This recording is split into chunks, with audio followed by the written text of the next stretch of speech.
จะรีบสู้ผมมาโอนมาแค่ไทยนี่โอนในเมืองดุนะมีราคาสเปซราคาสลัดสวยจังนะโอนเนี่ยจ้ามีจีจังมีไต่ประตอจ้าโอนเนี่ยโอนกันได้มีเชิญหกว่าจ้านะมอนจ้าโอนตะนงออจ้ามอนตะนงออตะนงถ้าตะนงโอนออกเนี่ยนะมันตะนงถ้าตะนงจ้านะหกโอ้ไงได้มาหกเชิญหกจ้าโอนเนี่ยกันเนี้ยไงได้สวยเลยไงได้ก็สเปซตื้อตลับมวยพริกจงដាក់ជាមួយពងទាបងប្អូនគ្នាចាហើយថ្ងៃនេះច្រើនបងប្អូនឃើញអាឡឹកទៀតនេះអាឡឹកទុំញ៉ាំបាយមួយខ្ញុំបងប្អូនបងប្អូនអរគ្នាចាចាប់ទៅផងលោកបាយចាប់ស៊ីតាអរគ្នាណាអូលេងហើយចាត់ការបងប្អូនចាត់ការ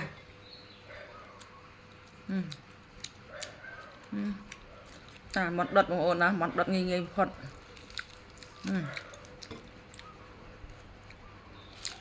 អូយបងប្អូនអើយគាត់ឃើញបន្លែគួរចង់ញ៉ាំដែរចាបងប្អូនណា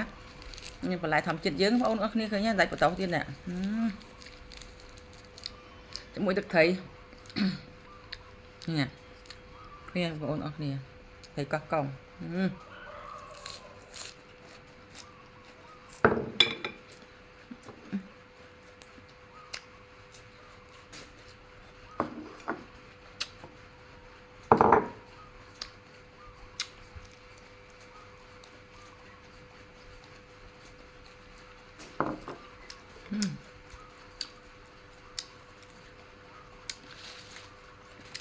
បាយស៊ីเพิ่น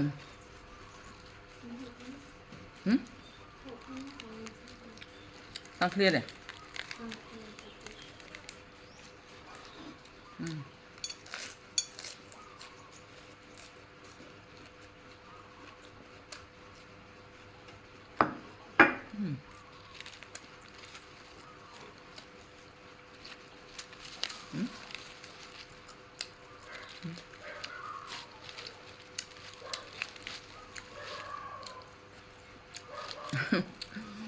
โอ้โหเอ้ยเนี่ยมวนกินอะเคยยังปอน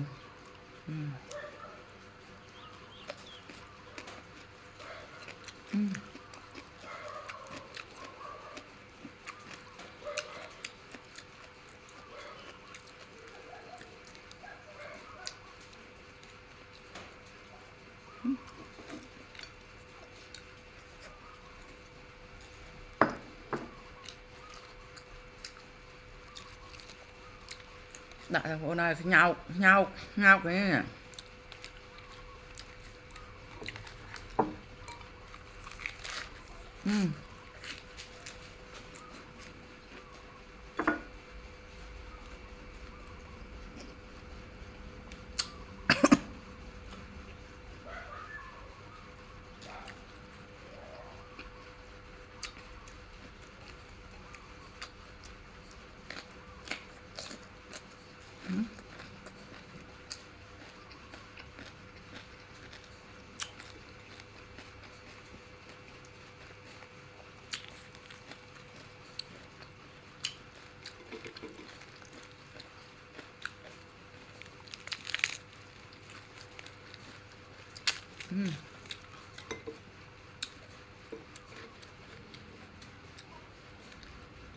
ต้มซอ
จิตมหาสันจิต อัดหนักปลายอัดใส่กระเจี๊ยบได้มาเอาน้องนี่เฮ้ยนะ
ไปตือ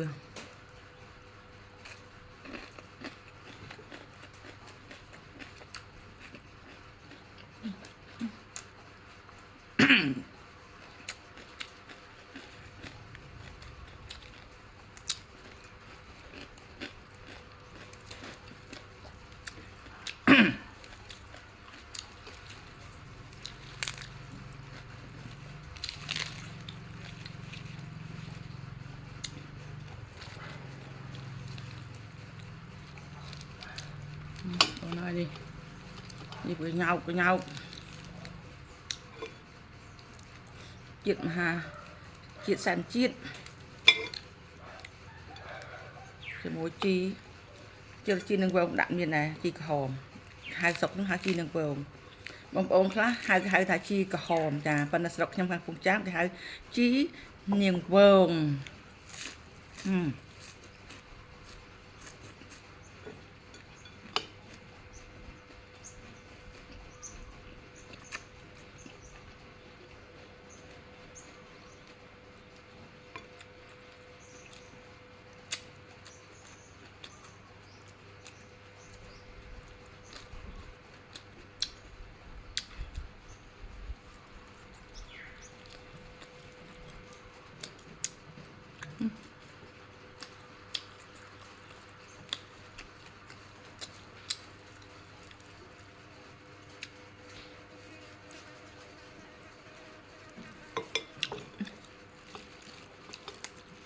มาเกี่ยวโอนมาเตี้ย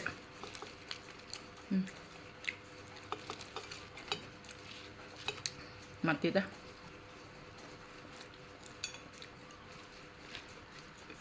วิดีโอเห็นยูติดบอมโอนออกนี่จ้าเห็นยูติดจ้าเห็นยูติดบอมโอนเชียร์ไซนะวิดีโอมวยนี้สมญาจุนบอมโอนต่างออกนี่กำปงแต่ศาสนาวิดีโอขยมเจ๊เฮียจ้าบางขยมย้ำเตอแล้วเขาอย่างมาสมบอมโอนเชียร์ไซนะไปตัวดอกขยมจะเฮียพองจ้าบอมโอนออกนี่ยำกระอันติดจ้ายำกระนะ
ចាវីដេអូមានប៉ុណ្ណឹងបងប្អូនអរគ្នាចាអញ្ចឹងខ្ញុំសូមជូនវីដេអូមួយនេះផ្ញើជូនបងប្អូនទាំងអស់គ្នាកំពុងទស្សនាវីដេអូខ្ញុំត្រីនាហិចាអរគុណពុកម៉ែបងប្អូនអរគ្នាតែងតែជួយគ្រប់គ្រងត្រីនាហិចាហិក្រមកចាជូនបងប្អូនអរគ្នាមានតែសុខភាពល្អកុំភ្លេចណាមើលវីដេអូខ្ញុំបន្តទៀតមានវីដេអូល្អៗផលិតវីដេអូល្អៗសម្រាប់ឲ្យពុកម៉ែបងប្អូនអរគ្នាទស្សនាចាអរគុណជម្រាបលាបាយបាយ